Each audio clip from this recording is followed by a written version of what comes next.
Salut à tous, je suis hyper contente de vous retrouver pour un nouveau podcast. Ça fait à peu près 1000 ans, je crois que j'en ai pas tourné. J'exagère, mais pas tout à fait.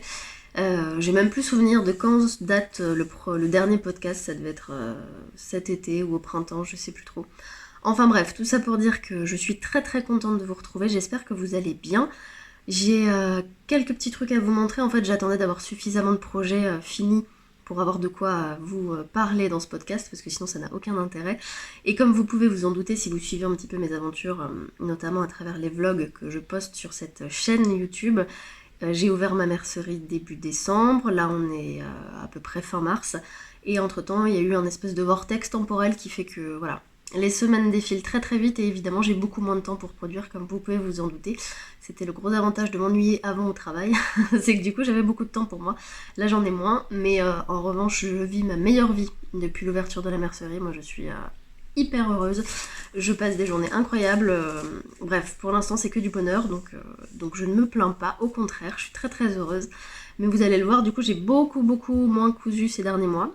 C'est pas faute d'avoir envie et d'avoir des projets en cours, mais voilà, manque de temps. Sans doute un petit manque d'organisation aussi, parce que je n'ai plus qu'une machine et elle est pas à la maison, elle est au magasin et forcément, voilà, ça me laisse moins de fenêtres de tir, comme on dit.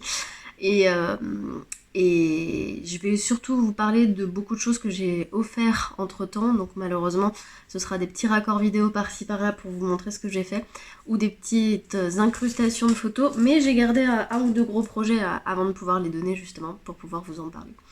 Donc voilà, je pense qu'on va commencer par la couture parce que ça va clairement être la partie la plus rapide, dans la mesure où je n'ai qu'une seule chose à vous montrer, je crois. Et il s'agit d'une robe que j'avais pas eu le temps de prendre en photo. Ensuite l'automne est arrivé, puis l'hiver, je me suis dit ça rime à rien de vous la présenter. Là aujourd'hui c'est le premier jour du printemps, il fait super beau, je me dis bon bah voilà, à force d'être en retard, je finis par être pile dans la saison, donc c'est parfait. Et cette robe en fait vous la connaissez déjà, c'est le fameux patron que j'ai patronné moi-même, qui s'appelle la robe Saint-Mandé. Donc j'étais partie, si vous vous rappelez bien, d'une robe que j'avais héritée de ma maman, qu'elle avait beaucoup portée, que j'avais moi-même beaucoup portée, mais le tissu était abîmé. J'adorais la forme, donc ce que j'ai fait, c'est que j'ai tout décousu pour reprendre les pièces, les patronner au propre. Et ça doit être ma 4e version, si je vous dis pas de bêtises. Et celle-ci, donc je l'ai faite dans un coupon qui traînait dans mon stock. C'était un peu la couture plaisir rapide quand j'avais encore le temps de coudre. Parce que clairement c'est une robe que je couds vraiment assez rapidement, j'ai pas à me poser de questions. Et ce coupon il traînait depuis longtemps, donc je me suis dit allez on y va. Donc c'est un petit coupon de coton avec des petits pois tout simples, dans lequel je suis quand même venue faire du biais, parce qu'il me restait encore du tissu, donc j'ai fait du biais pour faire les propretés. J'aurais pu prendre du biais blanc, hein, mais j'avais encore de quoi en faire. Donc pour faire les propretés des emmanchures et de l'encolure. Et pour les boutons, j'ai fouillé dans mon stock et j'ai trouvé des gros boutons rouges comme ça. Voilà, donc une petite robe toute simple. La seule différence par rapport aux pièces de d'habitude, c'est que normalement le dos se coupe au pli. Et là, pour que ça tienne dans le coupon, j'avais pas de solution, donc je l'ai fait en deux parties.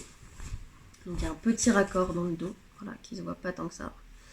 Bon, alors j'ai clairement fait aucun effort pour raccorder les points entre eux. Voilà. Mais voilà, donc la petite robe Saint-Mandé, c'est une robe toute bête, hein, sans manches, avec une patte de boutonnage comme j'aime, une jupe froncée, une taille élastique, enfin une taille élastique, et non pas du tout, une taille resserrée par un petit lien dans le dos. Voilà. Et une petite jupe. Voilà, donc j'adore cette robe, je l'ai beaucoup portée là, à la fin de l'automne, quand il faisait encore à peu près beau. Et j'ai hâte qu'il fasse de nouveau chaud pour pouvoir la porter encore. Après le tissu c'est pas de la grande qualité, donc il est un petit peu taché par endroits, mais bon, noyé dans la masse ça se voit pas trop. Et c'est à peu près le seul projet fini en couture que j'ai depuis septembre, voilà, donc c'est dire à quel point ma production est au taquet. En revanche je couds, ça c'est pas un problème. Je couds pour préparer les cours de couture que je donne à la mercerie de temps en temps le mardi soir. Donc je fais des projets comme des bavoirs, des tote bags, qu'est-ce que j'ai fait la dernière fois, des housses de coussins passe-poilés, voilà tout ça. Et surtout les sacs week-end que je dois faire pour les contributions Ulule. Je suis en retard, hein, clairement, là-dessus, mais en fait j'en ai 18 à faire, et comme je suis un peu toquée et que je veux faire les choses bien, forcément je suis partie sur un patron d'un sac qui est doublé, avec des surpiqûres partout, etc. Donc ça prend du temps. Rien que de découper les pièces pour les 18 sacs dans la doublure et dans le tissu principal, ça m'a pris des semaines. sachant que je le fais quand je suis à la mercerie, mais je suis tout le temps entrecoupée de clients, ce qui est très bien, je ne m'en plains pas, au contraire, je suis victime de mon succès. Si j'avais le temps de coudre, je m'inquiéterais un peu. Donc voilà, donc merci à toutes celles qui m'ont écrit en me disant que c'était pas grave, qu'elles comprenaient que je sois en retard et que c'était normal et qu'elles n'avaient pas participé à la campagne forcément pour la contribution.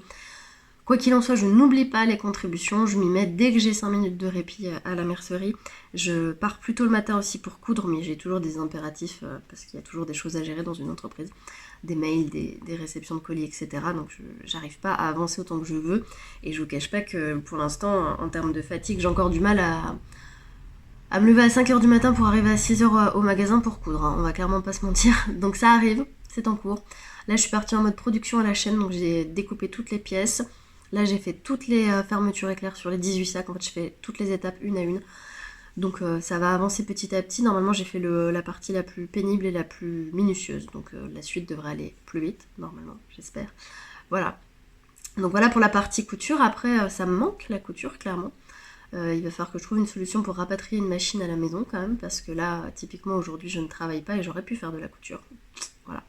Et ça me manque un petit peu. En projet pour moi, j'ai pas vraiment de projet en cours. En revanche, j'ai reçu 4 kits Fier comme un pan.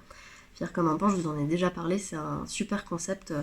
En fait, vous recevez des kits avec les tissus prédécoupés et vous n'avez plus qu'à coudre. Donc typiquement pour moi en ce moment, c'est parfait d'éviter cette partie des calques de patron, des coupes de tissu, etc. J'ai plus qu'à me poser à assembler mes pièces et à les coudre. Donc c'est formidable. Et j'avais fait partie d'un shooting en septembre avec eux. Et pour me remercier, donc j'avais eu un bon d'achat.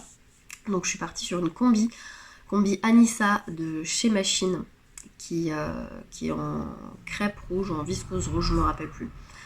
Combi, j'allais dire manche longue, non, combi jambe longue, manche courte avec une patte de boutonnage sur le devant. J'ai aussi opté pour une jolie petite robe en tuile, si je dis pas de bêtises, un petit peu patineuse, etc., dont j'ai complètement oublié le nom. Un sac banane, parce que je trouve l'idée super cool, moi qui fais beaucoup de vélo, je trouve que ça peut être sympa d'avoir un gros sac banane pour décharger un peu mon sac à dos. Et un sweat pour homme, pour mon mari du coup. Donc voilà, donc je ne désespère pas de trouver le temps aussi de m'atteler à tout ça, mais clairement la priorité c'est de finir les sacs week-end. Donc tant que j'aurai pas fini la couture de ces sacs week-end, c'est hors de question que je couse pour moi. Donc voilà, j'ai un petit peu hâte de passer à autre chose, je vous cache pas, même si je prends beaucoup de plaisir à les coudre et que je soigne vraiment le travail parce que j'ai envie de faire quelque chose de bien, mais ça prend du temps, voilà. Voilà pour la partie couture, donc autant vous dire que c'est vraiment très très light, mais c'est pas grave, ça va le faire. Et en revanche, j'ai pas mal avancé en tricot. Je m'étais fait des petites notes, donc j'espère que je vais rien oublier, parce qu'évidemment elles sont sur le téléphone qui est en train de filmer. Voilà, c'est toujours aussi organisé dans ma tête. Je tricote, ça ne s'est pas arrêté. Donc je ne sais plus trop où on en était la dernière fois que je vous ai parlé. Quoi qu'il en soit, à l'automne, j'ai commencé un pull Georges. C'est un modèle de Aurélie Lapoule. En fait, c'est en partenariat avec un de mes fournisseurs de laine qui m'a dit qu'Aurélie allait sortir un modèle avec une laine qui s'appelle la Baby Silk Fluffy. Hop. Baby Silk Fluffy de Kremke Soulwool. C'est un mélange en fait de baby alpaga et de soie. C'est hyper doux. C'est hyper doux. Et je suis tombée complètement amoureuse de cette laine. Je suis vraiment dingue de cette qualité. Voilà, elle se tricote en 5, donc c'est super bien. C'est une super alternative pour ceux qui n'aiment pas le mohair, parce qu'effectivement on est sur un mélange qui ne peut pas piquer quoi qu'il arrive, et c'est très doux, effectivement. Alors elle est un peu plus chère qu'une pelote classique, en revanche elle couvre super bien.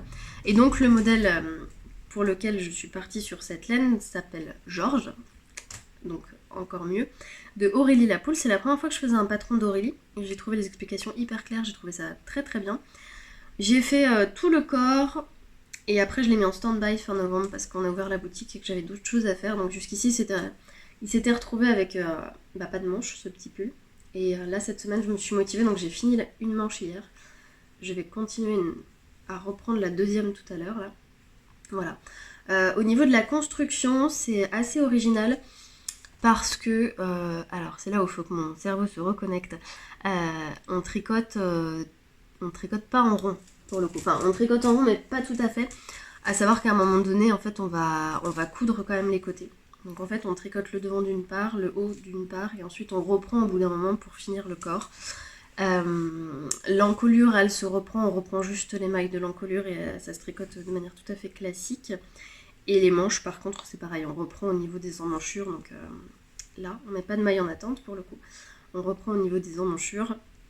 Et, et, euh, et voilà, donc oui, j'ai dû faire des coutures, moi qui déteste ça. J'étais ravie, mais voilà, c'est cousu sur les côtés. Comme vous pouvez le voir, voilà, c'est cousu sur les côtés. Et au niveau des épaules, je crois que c'est une histoire de... On reprend les mailles au niveau des épaules, c'est ça. Voilà, donc les épaules, elles sont pas cousues, mais on croirait que si. Et c'est là où c'était compliqué d'avoir un truc à peu près joli. Voilà pour ce petit pull Georges. Bon, j'ai été interrompue par un appel, mais ça tombe bien parce que je suis allée chercher mon petit carnet de tricot. Pour vous parler donc du fameux pull Georges qui se trouve donc par là. Pour l'étiquette de la laine, c'est celle-ci. Elle est sans doute à l'envers, mais tout va bien. Et pour la référence de la couleur, c'est la couleur 21011. Voilà, c'est un espèce de rose très très doux, très très pâle. Je l'aime beaucoup. Et là, j'en suis à la 4e pelote. Le carnet est tombé, tout va bien.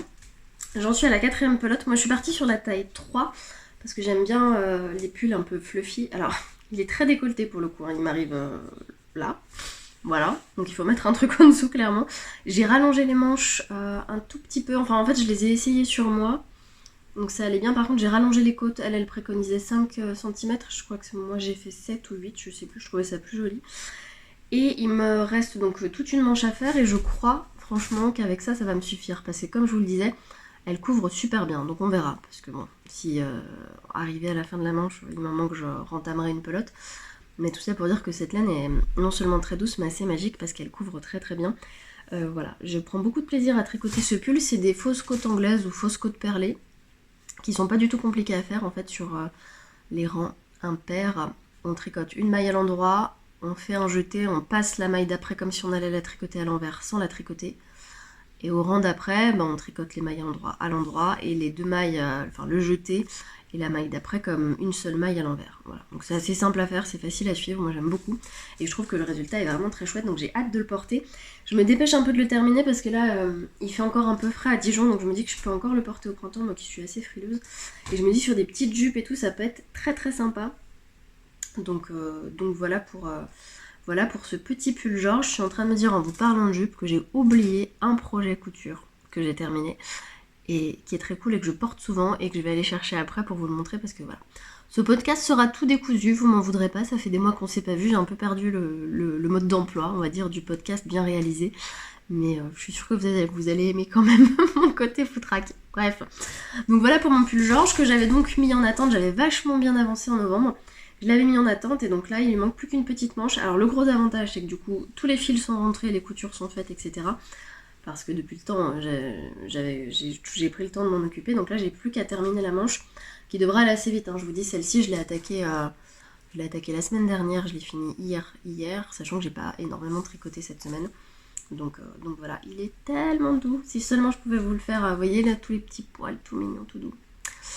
Donc voilà pour ce pull Georges. En parallèle, donc pourquoi est-ce que je ne l'ai pas fini dans la foulée? C'est parce qu'entre temps ma soeur m'a dit tiens, j'aimerais bien un pull pour Noël.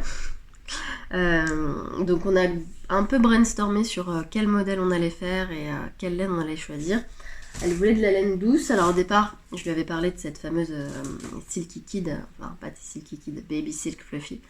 Et puis en fait au niveau des couleurs ça lui plaisait pas, donc on est parti sur la Ombelle de Fonty, qui est donc un mélange de laine de mohair et de polyamide.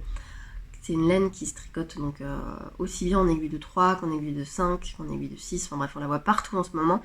Et moi je vous cache pas que j'étais pas hyper fan de la Ombelle au départ. Pourquoi? Tout simplement parce que cet été quand j'ai fait des échantillons pour le magasin, j'ai fait des échantillons avec de la Silky Kid, en simple, en double, j'avais fait des échantillons avec la Baby Silk Mohair et ensuite, j'ai fait des échantillons avec la laine Ombelle et forcément, comparé aux autres, elle est moins douce, donc j'étais moins fan. Je trouvais que ça faisait plus cartonné, etc. Et puis en fait, de l'avoir tricoté là pour faire le pull pour ma soeur, je me suis clairement réconciliée avec. C'est une laine qui est super agréable. Rapport qualité-prix, elle est quand même super parce qu'on a le côté un peu fluffy du mohair, en moins doux, mais visuellement on s'en rapproche et elle est quand même moins chère qu'un fil de mohair. Elle se tricote en simple là où un fil de mohair devrait se tricoter en double. Donc là aussi, gros gain d'économie. Et puis surtout, chez Fonty, il y a 95 ou 96 couleurs. imbattable en termes de coloris, donc voilà. Et donc pour le pull de ma soeur, on est parti sur le Sunday Sweater de Petite Knit, donc modèle que j'avais encore jamais tricoté. Il est assez simple à faire pour le coup. Je suis partie sur une taille S, donc avec cette laine ombelle magnifique. Un très très beau violet, je vais vous donner la référence tout de suite parce que moi il est numéro, c'est compliqué. 2021, je devrais m'en rappeler en plus, c'est plutôt facile. J'ai fait la taille S en aiguille de 3,5-4 pour ce modèle, donc je crois que c'est exactement... Avec Petite Knit en général, je suis toujours dans l'échantillon étonnamment, moi qui tricote serré. Voilà, j'ai utilisé 8 pelotes pour le coup, sachant que celle-ci c'est la 8ème et il me manquait 3 cm de manche à faire. Voilà, le modèle est plutôt simple à suivre, donc on commence par le col. On tricote un genre de col roulé en fait, qu'on va rabattre ensuite pour le fermer avec une technique particulière, pour ensuite on reprend les mailles pour faire l'empiècement. C'est un jeu de côtes alternées qu'on augmente au fur et à mesure. Là où moi j'ai été très sotte sur ce coup là, c'est que j'ai oublié de changer la taille d'aiguille après avoir fait le col, donc j'ai commencé à faire tout l'empiècement en 3,5, puis je disais à mes copines, c'est fou, je trouve que ça avance pas. Parce qu'au moment où j'ai percuté, que j'avais oublié de changer de taille d'aiguille, et je me suis dit qu'est-ce que je fais? Est-ce que je finis mon empiècement comme ça? Et en fait non, je vais basculer directement avec les aiguilles de 4, ce qui n'était pas dramatique, et là ça avançait déjà un tout petit peu plus vite. Donc voilà, première boulette. Deuxième boulette, nous voilà partis en voiture à Noël, en pleine nuit pour rejoindre la famille. Et je me dis, là, je vais avancer, je suis trop forte, je peux tricoter sans regarder. J'étais encore dans ma partie empiècement avec mes côtes, mes augmentations et tout. J'ai fait que des catastrophes. Du coup, j'ai dû défaire de la ombelle. C'était horrible. Je crois que je m'étais plantée sur 6 rangs, à peu de choses près. Et en plus, j'ai fait 2 fois la connerie, parce que j'ai défait une première fois, j'ai recommencé, j'ai fait une connerie, je m'en suis rendu compte après coup. Et je crois que j'ai mis 4 jours à défaire 6 cm de... Enfin bref. Donc la galère totale. Donc j'ai fini par en venir à bout de ce pull. Je l'ai rallongé un tout petit peu, en fait j'ai pu le faire essayer à ma soeur au niveau du corps. J'ai dû le rallonger de 10 cm je crois, par rapport à là où j'en étais. Et par contre au niveau des manches, je trouvais qu'elles étaient supra longues, donc je les ai essayées sur moi. Et la première en tout cas, et en fait elles sont un peu courtes. Donc je pense que je vais lui piquer son pull dans pas longtemps pour défaire les côtes et reprendre 10 cm de jersey avant de refaire les côtes. Voilà, sachant qu'il a été bloqué, donc ça va être un délice à défaire. Mais voilà, donc le seul souci de la ombelle c'est ça, c'est que quand vous vous plantez c'est vraiment galère pour défaire. Mais en dehors de ça, je la trouve super agréable à tricoter, le résultat est très beau. Les couleurs sont sublimes, donc là du coup il me reste suffisamment de laine pour refaire les manches. Et puis moi j'ai pour projet dans l'année là de me faire un pull de Katia Sanchez. Donc c'est la grande mode en ce moment, je l'ai découvert grâce à mes clientes à la boutique. Un pull de Katia Sanchez, c'est un pull tout simple mais avec une espèce d'empiècement comme ça coloré. Et j'aimerais bien me servir de ça pour faire En fait je voudrais faire un pull tricolore, voire plus, en jouant sur des couleurs un peu flash années 80-90 que j'aime beaucoup. Et du coup ça me servira de couleur pour faire les côtes. Voilà. Donc j'aime beaucoup ce violet. Je me verrais pas emporter tout un pull complet, mais je me dis avec un beau bleu électrique, ça peut être sympa. Donc voilà pour ce petit Sunday. Ensuite, j'ai mon papa qui m'a dit tiens, j'aimerais bien un pull bleu électrique. Donc je me suis dit bon, bah c'est parti. Alors lui pour le modèle, je me suis pas pris la tête, je me suis dit c'est la 4e fois que je lui fais un pull. Les 3 premiers lui allaient très bien. On va repartir sur un White Forest sweater de Alice Hammer. Donc vous savez, le White Forest, c'est un... Hop, j'enlève la notification. Le White Forest, c'est un pull à torsade issu de son livre Sentimental Tricot que j'ai fait 3 fois pour mon papa, qui lui va très bien. Et donc là, je me suis pas pris la tête, j'ai repris exactement le patron, sauf que je n'ai pas fait de torsade parce qu'il voulait un pull tout simple. Donc je suis partie sur une laine qui s'appelle la numéro 5 de Fonty. Hop, je vais vous montrer l'étiquette, ce sera plus simple. Voilà. Numéro 5 de Fonty. Je l'ai tricoté comme d'habitude en aiguille de 5 et de 3,5. J'ai utilisé 20 pelotes parce qu'on est sur des pelotes qui ne font que 75 mètres. Je suis partie sur la taille XL. J'ai rallongé les manches et le corps de 10 cm voire plus. Et sinon pour le reste j'ai absolument rien modifié. Je l'ai fait donc en jersey tout simple. Le gros avantage c'est que du coup c'est aller plus vite.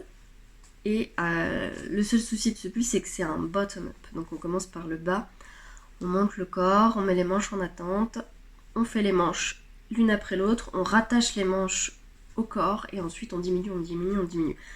Je vous cache pas que la fin je l'ai trouvé un peu interminable, mais bon voilà, je suis contente de l'avoir terminé ce pull. Il me paraît immense, mais en même temps bon, on verra. Alors mes copines m'ont dit attention, quand tu fais un ajustement comme ça en enlevant les torsades, tu vas élargir le pull. Je me dis comment il sera à l'aise dedans, hein, voilà. Après j'en suis plutôt contente, je trouve que alors, la couleur rend très très mal en vidéo, mais on est vraiment sur un très beau bleu électrique qui est magnifique.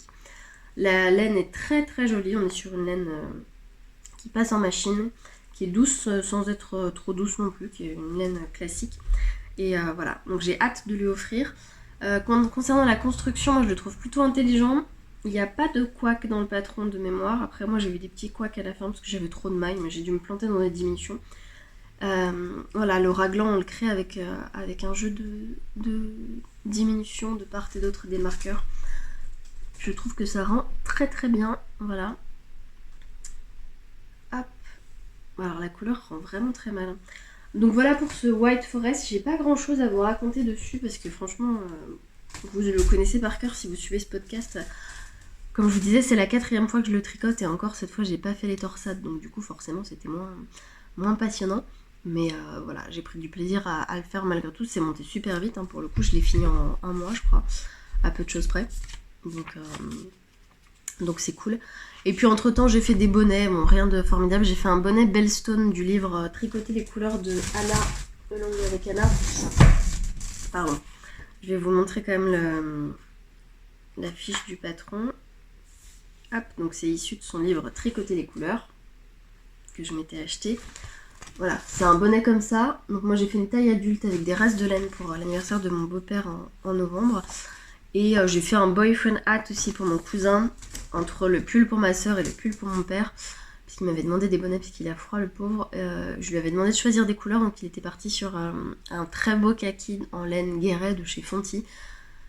J'ai voulu faire un boyfriend hat et en fait j'avais pas assez de laine, j'avais qu'une pelote, j'avais vendu tout le reste. Donc en termes de bain et tout, je voulais pas risquer d'avoir trop d'écart. Du coup je me suis dit bon bah il faut que je case un bonnet dans une seule pelote. Donc je suis partie sur le nombre de mailles de départ du boyfriend hat, j'ai fait des côtes et après je suis partie en jersey tout simple. Voilà, c'était pas le bonnet du siècle mais c'était rigolo à faire. J'en ai encore un à lui faire d'ailleurs en jacquard. Mais ce sera pour l'hiver prochain cette fois. Donc voilà pour les projets tricot. J'avais aussi commencé un Winter Honey de Andrea Mori. C'est un châle que je vais aller vous chercher et que je vais vous montrer après. Donc ça pareil, ça fait une partie des projets en stand-by. Et dans les projets en stand-by, j'ai aussi une paire de chaussettes dont je vous parle depuis à peu près un an, je crois. Qui n'ont toujours pas avancé. Voilà, qui sont toujours là. Mais un jour, peut-être je les finirai. Voilà. Moi qui ne suis pas adepte d'avoir plusieurs projets, comme vous le savez, là en ce moment, j'accumule un peu. Donc je vais finir mon pull Georges déjà dans un premier temps, qui est mon plus gros projet en cours qui traîne.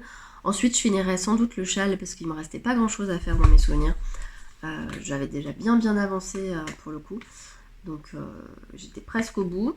Et après peut-être que j'attaquerai autre chose de plus conséquent. Les chaussettes, bon, je considère pas ça comme un projet en cours parce que je suis pas une fanat de chaussettes, de tricot de chaussettes pour l'instant, donc voilà, mais ça va sans doute venir avec le temps. Mais je vais aller vous chercher la jupe dont il faut que je vous parle et le châle et je reviens tout de suite. Me revoilà. Alors, dans le désordre, la jupe, pendant qu'on y est. Je repars dans la couture. Voilà, c'est ça que j'avais oublié de vous dire. J'ai effectivement cousu quand même avant l'automne cette jupe. Donc c'est un tissu qui m'avait été envoyé par la petite épicerie. C'est une mercerie en ligne avec laquelle j'ai collaboré pendant des années, que j'aime beaucoup et qui avait lancé sa marque de tissu, qui m'avait demandé si je voulais tester. Et donc je suis partie sur cette viscose avec des petites mandarines et des fleurs que je trouvais très très jolies. Et j'avais dans l'idée effectivement de m'en faire une jupe longue. Je voulais au départ partir sur la jupe poulette de Cousette, parce que j'ai fait la robe poulette et on peut la décliner en jupe longue. Sauf que dans mon coupon ça ne tenait pas, du coup je me suis dit bah c'est pas grave parce que je vais partir sur la jupe Alix de Fibre Moutte que j'avais déjà cousue quelques mois auparavant. Et là dans mon coupon ça tenait bizarrement. Je fais un petit Tetris. Donc la jupe Alix, pardon. Comme je vous l'avais dit la dernière fois, je trouve que c'est un patron qui est super. Ça tombe super bien, les explications sont très claires, je l'ai cousue en un rien de temps. Moi je trouve qu'elle me va plutôt bien. J'ai réduit donc de 10 cm par rapport au patron initial, sachant que je fais 1m53. Je suis partie sur une taille, ça doit être l'équivalent du 42 je crois. Et je suis bien dedans, je suis à l'aise, enfin je peux me faire un bon gros repas et pas être trop serrée, sachant que c'est une robe qui est quand même une jupe qui me monte au niveau de la taille. Donc qui est plutôt sympa. Et donc j'avais fait les reports parce que par rapport à la patte de boutonnage, etc., il fallait vraiment bien tout reporter.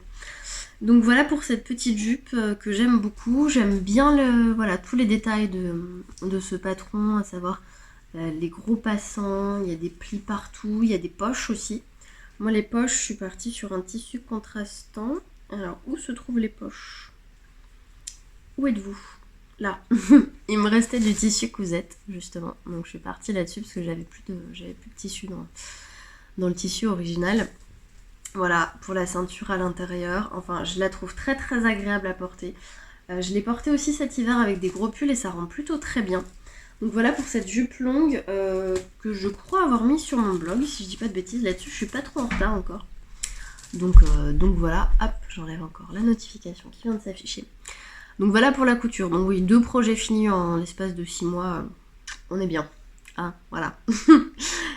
Donc on est reparti dans le tricot cette fois-ci. Donc je vous disais qu'avant de faire mon pull Georges, j'étais partie pour faire un châle Winter Honey de Andrea Mori. C'est la 3e fois que je le fais. J'en avais fait un pour moi, j'en avais fait un pour offrir et donc celui-là ce serait de nouveau pour moi.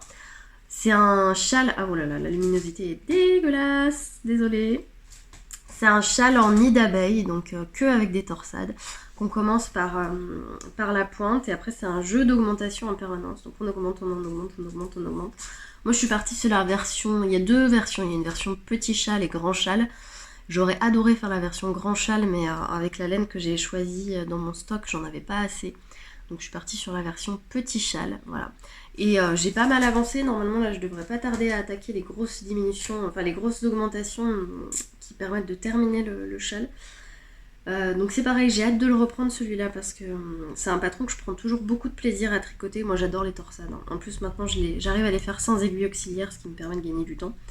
Donc voilà, et pour le faire, donc c'est une laine que j'avais ramenée du Danemark quand j'y étais allée il y a 3 ans avec une copine, que j'avais acheté dans une super mercerie, enfin un super magasin de laine dans le centre de Copenhague. La marque c'est ça, me demandez pas de la prononcer, je serais incapable. Voilà, on est sur de la laine très rustique. Je saurais même pas vous dire vraiment ce que c'est parce que tout est marqué en danois. Mais je dirais de mémoire que c'est un mélange de mérinos et de quelque chose.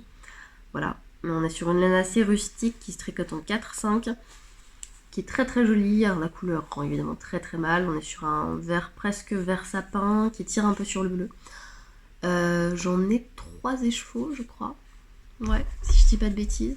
Et là, pour faire le châle, j'en ai déjà utilisé 2, 1, je sais plus. Un seul pour l'instant. Donc voilà, donc on verra ce que ça donne. Donc je finis Georges, mon pull Georges. J'essaye de finir ce châle que je porterai du coup... Ceci dit, je peux encore... À Dijon, le printemps est toujours frais, hein, méfions-nous. Donc je peux encore le porter au printemps. Et après, qu'est-ce que je fais après en tricot? Alors je vous ai fait beaucoup rire parce qu'en début d'année, j'ai fait un genre de Make9 sur Instagram où je vous ai abreuvé de tous les projets que j'avais envie de faire cette année et vous m'avez toutes dit oulala mais c'est quoi cette liste avec 50 000 projets? Bon, je vous rassure, ça n'engage que moi, cette liste de projets. Clairement c'est plus une liste d'envie qu'un objectif à tenir pour l'année. Après il y a 2-3 trucs dedans, genre le pull La Parisienne d'Alice Hammer, je vous le rabâche tous les ans. Peut-être qu'un jour je m'y mettrai pour de bon. Voilà, j'aimerais me refaire un Sophie B d'Alice Hammer aussi dans une belle laine parce que celui que j'avais tricoté pour notre mariage il y a 3 ans, je l'avais fait en fil light de fil d'art et autant vous dire qu'au premier passage en machine il a feutré donc je ne le porte plus, ce qui est dommage, alors que j'adore ce patron et ce gilet. Voilà. Donc j'avais une petite liste d'envies et puis je ne dis pas merci à ma copine Charlotte alias Charlie Pompon qui est venue l'autre jour à la mercerie et qui m'a dit « Oh là là, mais t'as rentré du super coton pour le printemps, pourquoi tu ferais pas un Kirsty de petite knit pour montrer à tes clientes ce que ça donne ?» Et ben voilà, l'idée était lancée, donc me voilà partie. Donc là je vais échantillonner bientôt ce coton qui s'appelle Morning Salutation de Kremke. Alors je vous rassure, ce podcast ne va pas devenir une succursale de la mercerie, hein, mais je vais forcément tricoter ce que j'ai en stock, donc voilà. Mais je ne tricote que des choses que j'aime, je ne me force pas. Donc c'est un mélange de lyocell, enfin de tencel, donc de fibres de bois recyclé, et de coton. C'est très trop... Alors moi je suis pas, comme vous le savez, je suis pas du tout fan des fils qu'on appelle d'été, ni des tricots d'été. J'avais fait un t-shirt d'Alice Hammer justement il y a quelques temps, parce que j'avais récupéré du coton que j'avais récupéré de chez Rowan sur un vide-grenier. Je vous cache pas que je l'ai pas beaucoup porté. Et là, donc j'ai rentré des cotons vraiment style coton classique au magasin qui, moi, m'inspire pas pour me faire des vêtements. Mais ça, clairement, on est sur un fil qui est très très doux, qui est travaillé comme un fil de laine. Alors évidemment, je vais avoir du mal à vous le montrer. Voilà, c'est des brins qui sont travaillés comme de la laine. Et on est sur du coton qui est très doux. Donc j'aime beaucoup cette couleur. J'ai regardé à peu près par rapport au patron, je crois qu'il m'en faudrait que 4 pelotes pour faire le t-shirt, donc j'ai bien envie d'essayer quand même. Donc voilà, donc l'idée c'est que pour l'instant je finis Georges, soit je me chauffe à faire ça dans la foulée parce que ça a l'air d'aller assez vite, sachant que ça se tricote dans une aiguille de 4 ou 5, je sais plus, donc c'est assez rapide. Et ensuite je termine mon châle en mode projet à côté. Soit je fais autre chose. Après dans les autres envies tricot, qu'est-ce qu'il y a? Il y en a plein pour le coup, je sais plus où donner de la tête. Puis alors, je vous dis pas travailler dans un environnement où on est entouré de laine et de tissu en permanence, c'est un peu la frustration totale. Mais en termes de projet, pour l'instant, j'ai pas trop de projets en tête précis. Ça va venir au fur et à mesure. Je sais que mon amie Fanny de 13 coquelicots et de Pink Flamant Rose va lancer un nouveau défi tricot. Et dans les projets qu'elle a mis à choisir aux futures participantes, il y a le Tove Cardigan de Gregoria Fiber, si je ne dis pas de bêtises. Et ça me branche bien. En fait, là, je me suis rendu compte que clairement, je manque de gilet. Je m'en suis rendu compte cet hiver parce qu'il fait très très froid à la mercerie, donc il fallait que je m'habille bien chaud. Des pulls, j'en ai pas mal, mine de rien. Des pulls bien chauds, mais des gilets à mettre par-dessus des choses qui sont assez longs et qui sont bien fluffy. Et bah, j'en ai pas assez. Donc il va falloir que je me mette à faire des gilets, là, même si j'adore faire des pulls. Donc pourquoi pas participer à ce défi que lancera Fanny si le Tove Cardigan fait partie des modèles sélectionnés pour le challenge, ça peut être sympa. Voilà pour les projets. Ensuite, j'ai été archi gâtée pour mon anniversaire par mon amie Elise Stitches, qui est un petit soleil et qui m'a envoyé un colis à la mercerie. Et dedans, il y avait des échevaux, le bruit des aiguilles, donc qui est une teinturière indépendante, Anna, qui travaille à Nantes, qui fait des sublimes laines, des bases mérinos et soie, mérinos et nylon pour faire de la laine à chaussettes, mais pas que. C'est une jeune fille avec laquelle j'ai eu la chance de pouvoir collaborer sur les premiers mois d'ouverture de la mercerie. Bon, malheureusement, notre collaboration va devoir s'arrêter puisqu'elle va revendre exclusivement sur son site à elle, mais au moins les clientes et moi-même auront pu tester la qualité et voir ce que ça donnait. Et donc j'ai eu le plaisir de me faire offrir par mon amie Elise ce combo, voilà, pour me faire une paire de chaussettes. Donc il n'y a plus qu'à. Je trouve les couleurs sublimes. Voilà, j'ai un petit contrastant dans les tons rouges et cette laine auto-rayante dans les roses, rouges et beiges qui est magnifique. Donc je suis hyper gâtée. La couleur c'est Red Rum pour ça.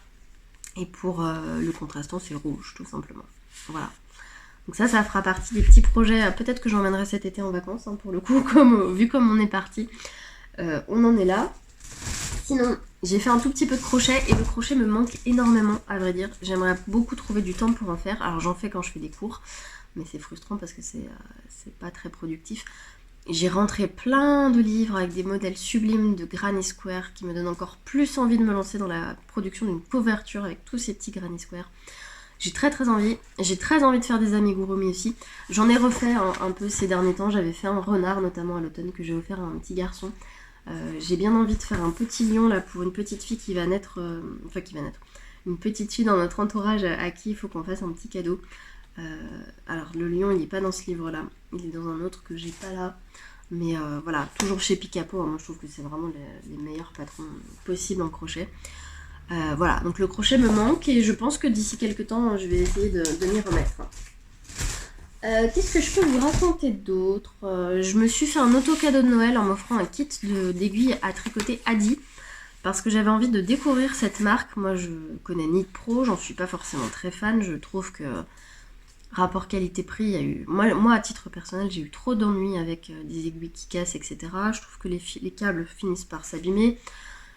que en plus le panel de taille est pas terrible. Je suis très Xiaogu depuis des années, c'est d'ailleurs la marque que j'avais privilégiée en premier au magasin, et vous êtes nombreuses en tout cas à tricoter aussi celle-ci, mais j'avais envie de tester aussi la marque Adi, qui est une marque allemande et dont j'entends beaucoup de bien. Je suis partie sur un kit en métal, et alors pour moi qui suis une tricoteuse adepte de bambou depuis des années, je crois qu'en fait en tant que tricoteuse qui tricote très serré, le métal c'est vraiment ma came. Parce qu'en fait c'est vachement plus agréable pour moi de tricoter avec des aiguilles en métal. Alors celles-ci sont en acier, il y a de la résine dessus, donc elles sont très très douces, elles glissent super bien, elles font pas de bruit, et je prends beaucoup de plaisir à tricoter avec ces aiguilles là. Le seul souci avec Adi, comme avec beaucoup de kits, c'est qu'en termes de taille on est très vite limité. Là on s'arrête au 3,5, donc on descend pas en dessous du 3,5 dans le kit, et même en individuel c'est compliqué de les trouver dans des tailles, je crois que le 2 n'existe pas par exemple, etc. Et en grosse taille, ça s'arrête au 8. Voilà, en termes de câbles, c'est pareil, on est limité. En termes de taille d'aiguille aussi, enfin bref. Tout ça pour dire que petit à petit, moi je pense que mes aiguilles Xiaogu en bambou, je vais finir par les revendre pour m'acheter un kit d'aiguilles Xiaogu en métal. Voilà, donc ça c'était mon petit cadeau de Noël, de moi à moi, pour me récompenser d'avoir bien travaillé et d'avoir ouvert la mercerie et d'être allée au bout de mon projet et de mes rêves. Voilà, je vais pas parler encore très longtemps parce que je crois que j'arrive au bout de tout ce que j'ai à vous dire, et je sens que ce podcast est complètement décousu et je m'en excuse d'avance. Avant ça, je voulais vous parler de cette laine. C'est de la laine naturelle qui est teinte avec des pigments végétaux par une jeune femme qui s'appelle Céline, qui est basée à Dijon. Sa marque, ça s'appelle la Fabrique Poveda. On s'est rencontrés cette semaine, ça faisait longtemps que j'entendais parler d'elle. Donc elle a un atelier de teinture dans Dijon, elle travaille sur des bases naturelles qu'elle va sélectionner en France. Là on est sur une base de mérinos à 30% et de race Île-de-France, donc on est sur une laine assez rustique, que je trouve très sympa, qui s'appelle Dima. Voilà, donc Céline m'a laissé à la boutique des écheveaux à elle pour que je puisse vous les proposer dans deux tailles. Donc Dima qui a un fil plutôt sport, donc qui va se tricoter en aiguille de 3-4, et Berthaud qui est un fil un peu plus worsted en aiguille de 4 jusqu'à 5, ça dépend comment vous tricotez. Et donc là elle m'a laissé des petits cakes comme ça pour que je fasse des petits échantillons, donc je vais essayer de faire ça tout à l'heure. Voilà, et je me dis que c'est une excellente laine aussi pour le jacquard parce qu'elle accroche très bien, et Céline elle a des couleurs qui sont incroyables. Donc voilà, on est sur. Je sors un peu de ma zone de confort, c'est rare que je tricote des laines si rustiques, mais j'ai bien envie de tester ça. Donc voilà pour les petites nouvelles, j'espère que vous allez bien, que vous avez fait plein de projets créatifs, que ce podcast tout décousu sans dessus dessous vous plaira quand même et vous aura inspiré. J'essaie de revenir dans pas longtemps dès que j'ai des projets un peu finis à vous montrer et des choses un peu abouties. Je vous dis à très bientôt, merci pour votre fidélité. Je sais que vous êtes nombreux à venir me voir au magasin parce que vous m'avez découvert via cette chaîne, ou etc. Je suis toujours un petit peu timide parce que des fois entre la façade que je vous montre à travers la vidéo où je suis planquée derrière mon écran et la personne que je suis en vrai, j'ai un peu du mal avec ce côté notoriété, mais ça me fait toujours très plaisir quand vous venez me voir en me disant que voilà, vous me suivez sur les réseaux et que vous suivez mes vidéos et que ça vous plaît, donc n'hésitez pas à me le dire, ça me fait toujours plaisir. Je suis désolée si parfois quand vous arrivez au magasin il y a du monde et que j'ai pas le temps de trop vous parler, c'est pas que j'ai pas envie, c'est juste que des fois c'est un peu compliqué, surtout si vous venez un samedi, mais voilà, je suis toujours très très contente de faire votre connaissance, j'adore échanger avec vous quand vous venez au magasin, c'est vraiment, moi je vis ma meilleure vie, enfin voilà, vraiment parler laine, tricot, couture avec vous toute la journée, c'est un vrai bonheur. Donc voilà, j'espère qu'on aura l'occasion d'échanger encore d'ici les prochains mois. Il va se passer des choses sympas à la mercerie dans les prochains mois, donc je continuerai à vous emmener avec moi via le vlog que je publie pour le coup un peu plus régulièrement sur cette chaîne. Voilà, bon, et ben je vais remballer mon bazar, je vais retourner tricoter ma manche et je vous dis à très bientôt. N'hésitez pas à me suivre sur Instagram, c'est là que je poste le plus en général, et encore, ces derniers temps c'est plus calme. Mais promis, un jour j'arriverai à m'organiser, à trouver plus de temps et à revenir comme il se doit sur tous ces réseaux. En attendant, je vous embrasse très très fort et je vous dis à très vite.